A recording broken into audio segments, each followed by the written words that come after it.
त्रिपुरा में 16 फरवरी को विधानसभा की सभी 16 सीटों पर वोटिंग होनी है। मुकाबला लेफ्ट कांग्रेस गठबंधन और एनडीए के बीच है।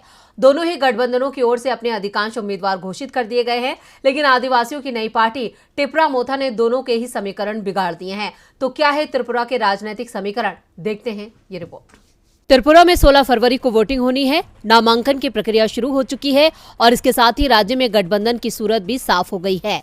कांग्रेस और लेफ्ट के बीच सीटों पर सहमति पहले ही बन चुकी थी और अब इस गठबंधन ने सभी सीटों पर अपने उम्मीदवार घोषित कर दिए हैं। सीपीएम के बाद कांग्रेस ने भी अपने उम्मीदवार उतार दिए हैं।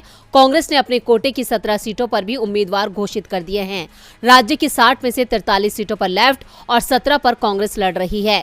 2018 से पहले त्रिपुरा में सीपीएम की ही सरकार रही है, लेकिन अब दोनों साथ हैं। मुकाबला सत्ताधारी बीजेपी से है, जो indigenous peoples front of Tripura के साथ मिलकर चुनाव लड़ रही है। बीजेपी ने भी 48 सीटों पर अपने उम्मीदवार घोषित कर दिए हैं, जबकि बची सीटों पर आईपीएफटी अपने उम्मीदवार उतारेगी। वैसे बीजेपी की कोशिश टिपरा मोथा से भी गठबंधन की थी।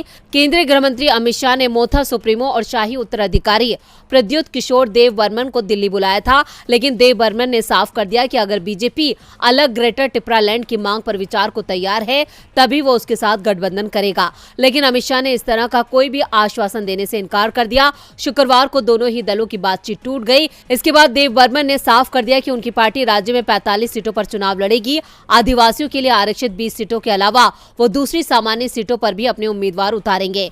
मोथा के अलग चुनाव लड़ने के ऐलान से बीजेपी में जरूर खलबली मची है। 2018 के विधानसभा चुनाव में बीजेपी ने आईपीएफटी से गठबंधन कर जनजातीय समुदाय के लिए सुरक्षित सभी 20 सीटें जीत ली थी।